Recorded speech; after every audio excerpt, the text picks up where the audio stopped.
Hey there, we're going to make a beautiful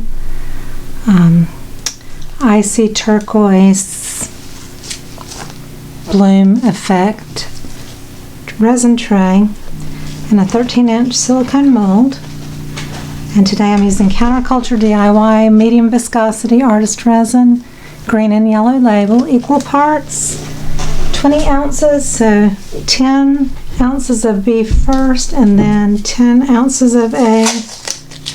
Mix for 6 minutes, and then once you're finished mixing, start your timer at 0 and count, because we want to pay attention to the timing to get this effect. So that's important. I've mixed up a paste with Fireworks Dual Shift, which is a really pretty shimmery, kind of chunky and fine glitter. I think it's from Laura's Art Corner. And then Meyers imports German Mica Flitter Flakes in the color, it does not say what color it is, 311-4341. It's kind of a cellophane holographic with undertones of blue, green, and purple. So I'm going to put a little bit in the center. See that beautiful shimmer?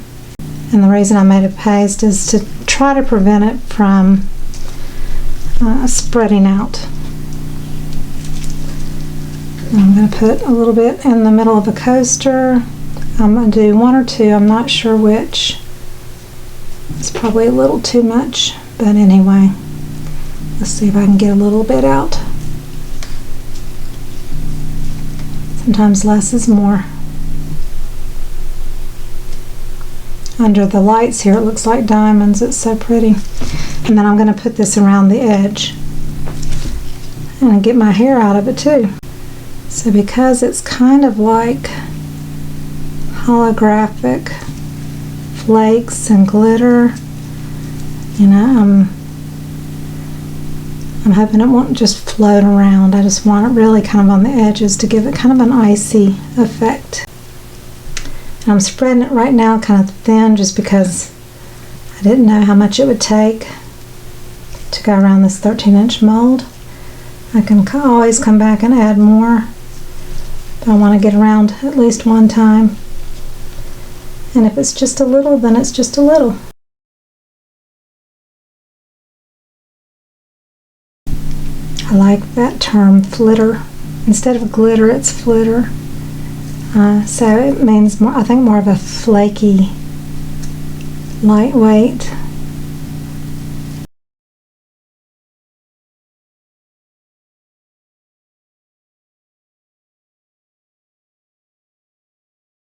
Let me go ahead and pour my resin in. I'm going to start near the edge so that it kind of pushes itself out over the flitter flakes. I think I'm just going to fill up one coaster. Not all the way. And then just finish up this here. And I forgot to do the one thing. I was going to tint this to a color and I forgot. Shoot. When you get ahead of yourself. Sometimes you get so anxious and excited you just forget something you're going to do. I was going to add just a pinch of Bombay ink and tint this. I was going to use the teal and tint it, and totally didn't do it. I can't do it now, so it's just going to have to not be. Okay, let me get some bubbles out here. I want this to feel kind of like a Frozen inspired Christmassy tray. I'm doing these for the Art Healing the Hearts auctions. Okay, about 10 minutes or so.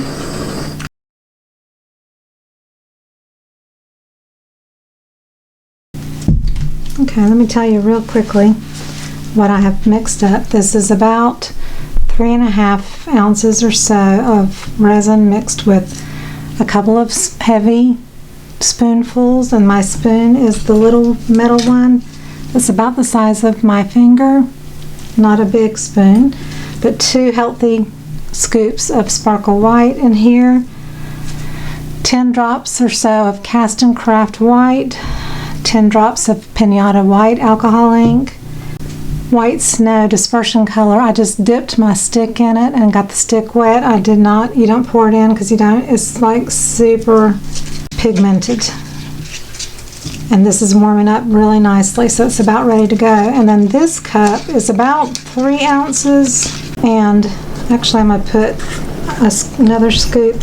I put a little scoop, but I'm going to put one more scoop of the sparkle white in.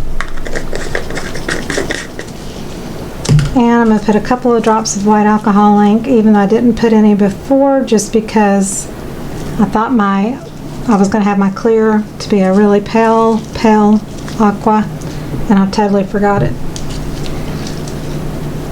This is a mixture of this little piggy Abalone, which is a beautiful, beautiful kind of color shift, and Billabong. This little piggy Pigments from Fluid Art Company. A scoop of each of those, a scoop of the sparkle white, a drop or 2 of turquoise by Bray Reese, and 2 drops of ultramarine blue by Bray Reese. And that deepened it up a bit. I think I'm going to put one more of turquoise in. And it's really warm, so I've got to get going here. And then I'll show you my knobs after I finish putting this in. Okay, so what we're going to do is we're going to, you can still see the white on the end of my stick there from the white snow. Okay, I'm going to go in a healthy spiral.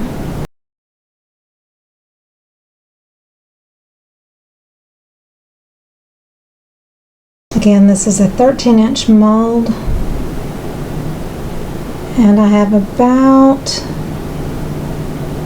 18, well, I'm going to have about 18 ounces of resin in here, and it holds a whole lot more than that, so I've still got plenty of space. And I want this white to go right to the edge.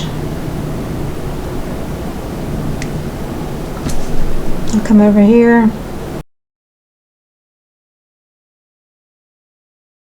And I can add more, but I want to get to the turquoise color. And I'm going in between the white.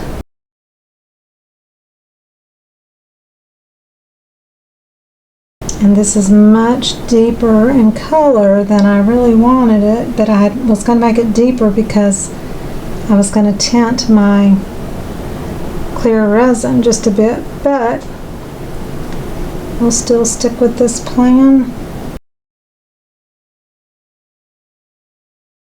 Same over here.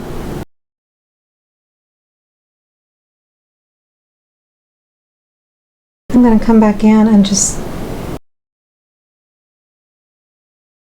go over this turquoise color.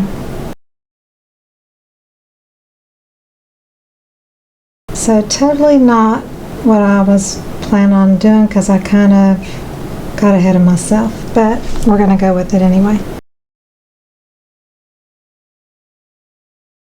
I'm going to take the center of this and just kind of unblob it a bit. And I'm also going to wipe my stick every time I use it. So I'm going to come in.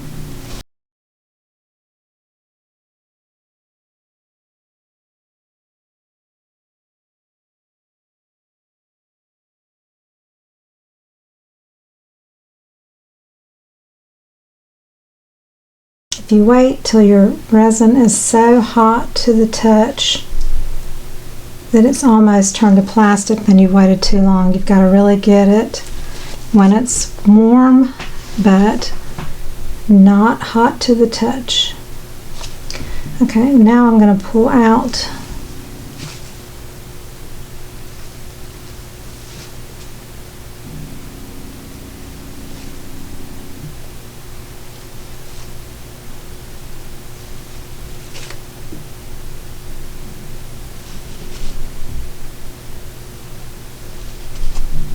And I'm hoping the white will kind of blend with the blue and soften it.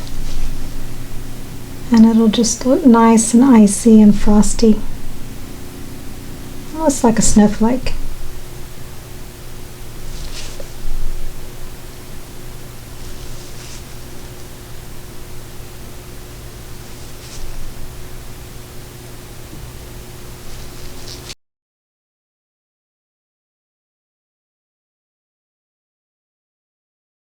The effect in a small coaster versus the 13-inch mold is always going to be a little bit different. Same colors, but just a little different effect because of the size.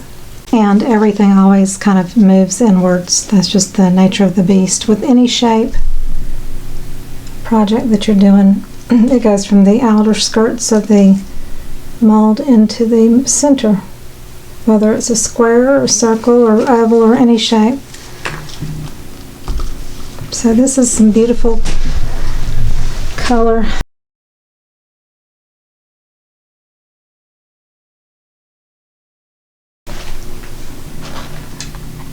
Going to cover it, and we'll be back in probably about 4 hours.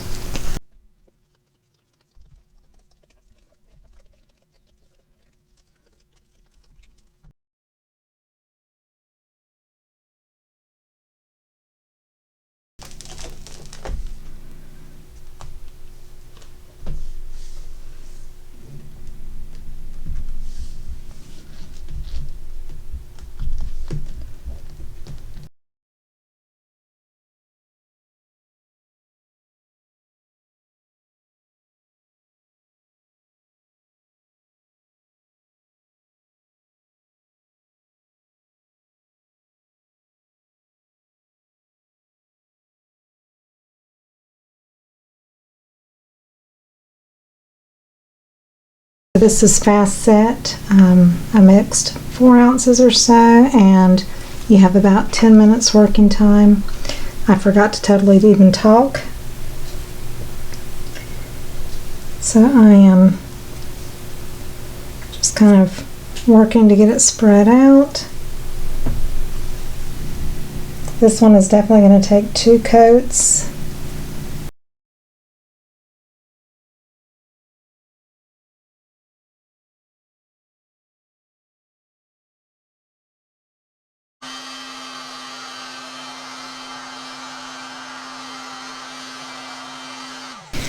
So it's a thin coat right now, but I want to do a second coat to really seal those knobs in on the second coat. So that's why I'm going to do a second coat. That's the part about when you take it out of the mold and you turn it over, it won't be as thick as if you poured the whole thing in the mold and then kept it right side up.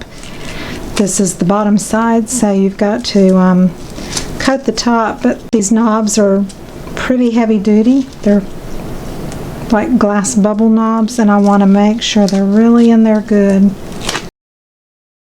So we'll do another coat and be back.